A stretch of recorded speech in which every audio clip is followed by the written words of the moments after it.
10,000 Ships is the name of one of the upcoming Game of Thrones prequels, and its main character is Princess Nymeria.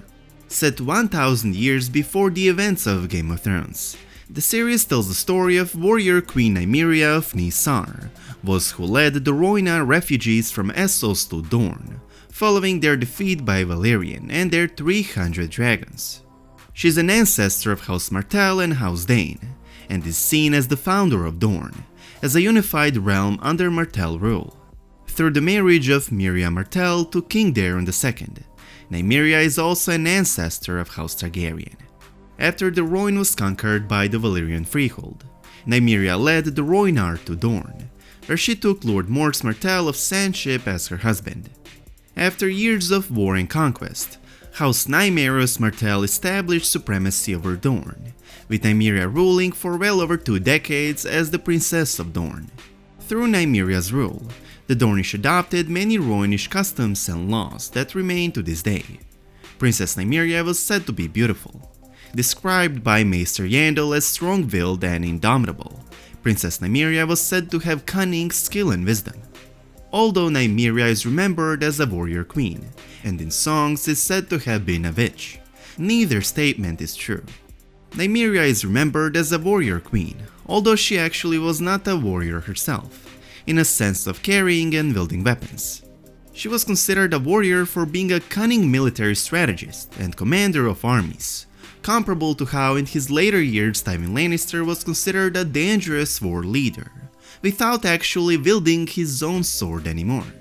At the time of Rhoynish wars, Nymeria ruled in Rhoynar, where she had a palace. The Rhoynar once lived in city-states along the Rhoyne River.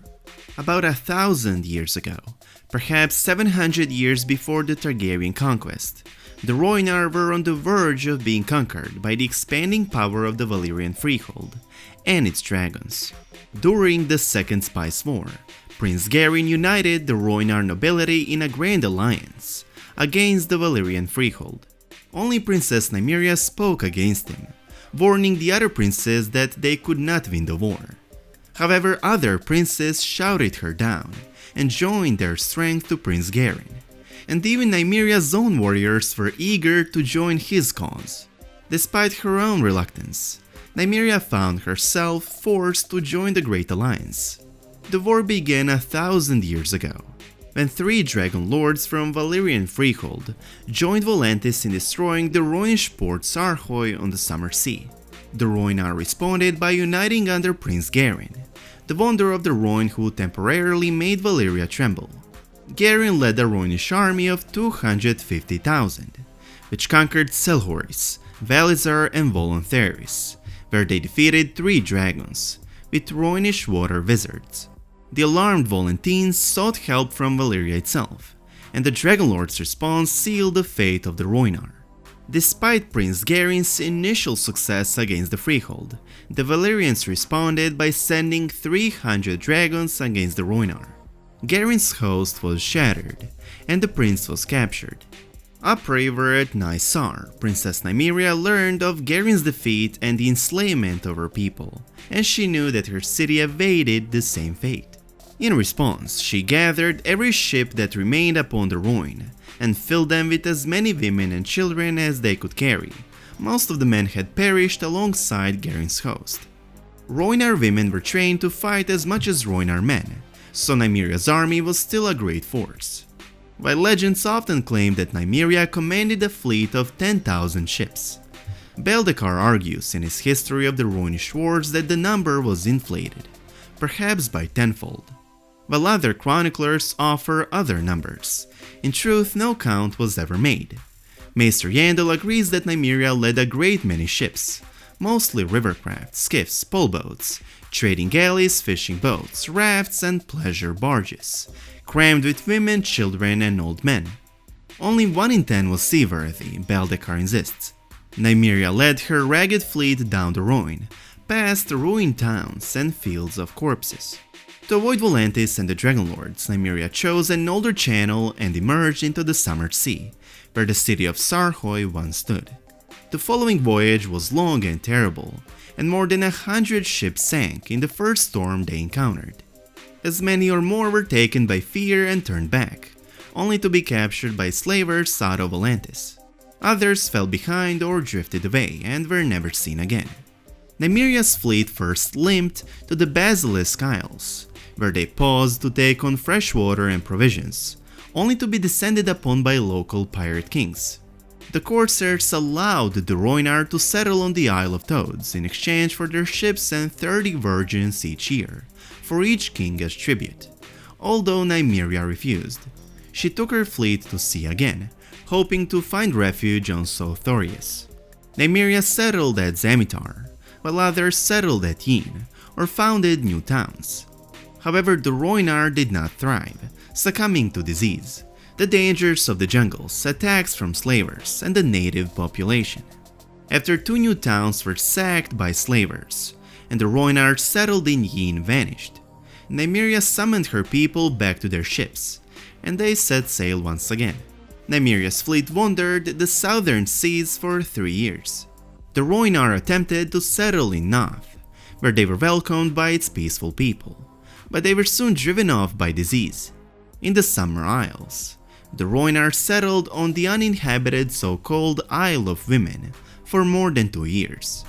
The princes of the isles refused to allow them to settle on larger islands, fearing the wrath of the freehold. However, many soon starved, for the island was poorly soiled and yielded little food, and disease and slavers took their toll. Some of the Rhoynar abandoned Nymeria to follow a priestess named Drusilka, to return to their cities along the Rhone, only to be enslaved or slain by their enemies. Finally, Nymeria turned west and the remnants of her fleet settled in the deserts of Dorne and Westeros, the last seaworthy ships settled the Stepstones, or gave up themselves to slavers of the free cities. Nymeria and her ships finally made landfall on the coast of Dorne, near the mouth of the river Greenblood, not far from the Sandship, the ancient seat of House Martell. At the time of Nymeria's arrival, Dorne was a poor land where a score of lords and petty kings quarreled over rivers, wells, and fertile water. Many viewed the Rhoynar as unwelcome invaders, who should be driven back into the sea.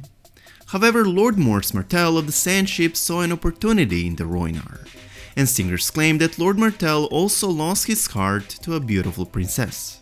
With many trained in warfare, the Rhoynar added their strength to Lord Martell's own, increasing his host by tenfold.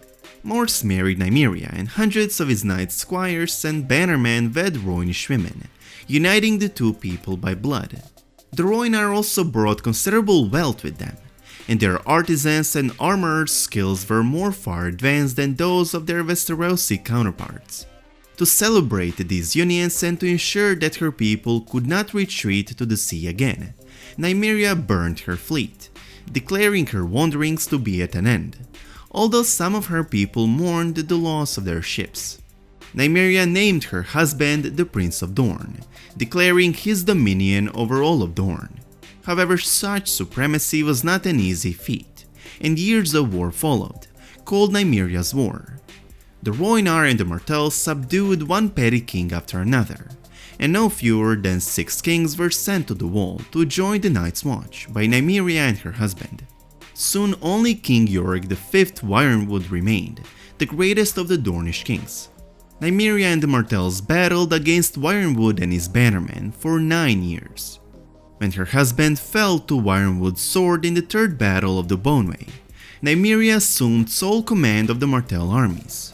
2 more years of battle followed, but Nymeria eventually defeated Yorick V, and he bent the knee to her, ensuring Martell's supremacy. Thereafter, Nymeria ruled from Sunspear, the new seat of House Martell built around Sandship. As the Princess of Dorne, Nymeria remained the unquestioned ruler of Dorne for almost 27 years. Dorne was established a principality, not a kingdom, for Nymeria preferred the Rhoynish style of prince and princess. Although she remarried twice to Lord Uller of Hellholt and Sir Davos Dane of Starfall, her husband served only as counselors and consorts. Over the course of her long reign, Nymeria survived a dozen assassination attempts, quelled 2 rebellions, and threw back 2 invasions by the Storm King, Dorne III, and one by King Rhaedan Gardener of the Reach. As Nymeria grew, aged and infirm, the armies of House Martell were commanded by her heirs. When she at last died, Nymeria was succeeded as Princess of Dorne by her eldest daughter by Lord Mors Martell, not by her only son by Sir Davos Dane, for Dorne had come to adopt many of the laws and customs of the Rhoynar. The Dornish revere Nymeria as the founder of their realm, and her descendants in House Martell continue to rule Dorne through the present day. As a result, Nymeria actually became a common name in Dorne, comparable to how Brandon is a very common name in the north, after their founder Brandon the Builder. Oberyn Martell himself, a direct descendant of Nymeria, warrior queen of the Rhoynar, named one of his own daughters Nymeria. Nymeria's fame also spread across Westeros. Even young Arya Stark, fascinated with legends about this warrior queen, chose to name her direwolf Nymeria. Nymeria's life inspired the books 10,000 Ships and the Lives of Queen Nymeria, as well as the upcoming Game of Thrones Prequel series 10,000 Ships. Legendary characters such as Princess Nymeria, legendary battles such as 300 Valyrian dragons fighting Rhoynar and their water wizards, as well as many battles warrior queen Nymeria fought in Dorne, defeating 6 Dornish kings. All of that and more this Game of Thrones prequel show 10,000 Ships will bring. Thank you so much for watching. If you enjoyed this video, please give it a big thumbs up and I hope to see you in the next one. Peace.